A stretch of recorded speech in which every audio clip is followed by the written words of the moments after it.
climate change is increasing the risk of extreme weather events around the world. Of course, floods are only one type of those events. And in fact, if you look at data from Munich Re from 2012, we can see that floods only accounted for less than 13% of total economic losses related to natural disasters. That's compared to a much larger share for storms and then also for droughts. So we need to think broadly about this. At the same time, water-related impacts due to climate change are one of the main ways in which we're feeling the impacts from climate change. At OECD, we've been encouraging governments to adapt to these changes for some time now, and we recommend governments undertake a robust risk assessment so they really understand what the risks are. Then they need to set an acceptable level of risk by balancing the costs of taking preemptive action with the benefits of doing so. Of course, this is difficult because no one wants their property flooded. At the same time, completely avoiding flood risk is usually impossible, and a very high level of protection is very costly. But once an acceptable level of risk is set, then governments need to explore all of the options open to them, and that includes sharing responsibility between the public and private sectors. Well, the cost of recovering from natural disasters typically far outweighs the cost of making investments to improve resilience ahead of time.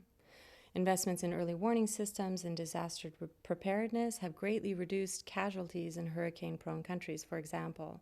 Also, we've seen in Austria and Germany good examples of making smart investments after the floods in 2002 that really paid off when water levels rose again last year.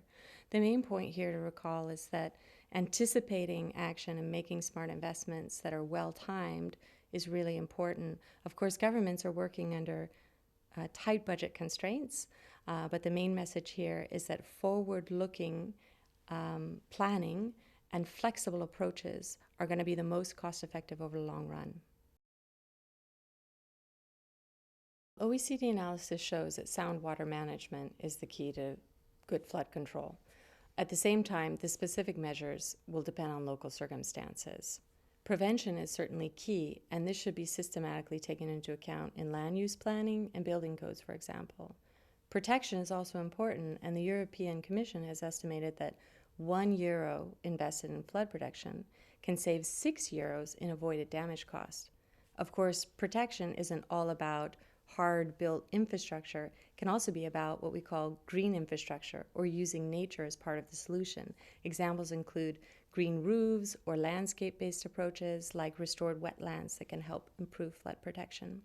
Finally, disaster management, of course, is key, and this requires raising awareness in the general public so they know what to do when disaster strikes. Take the example of the Dutch. They're pioneers in water management, and they use a 3-tiered, multi-layered safety approach that includes all these components. That's prevention, protection, and disaster response.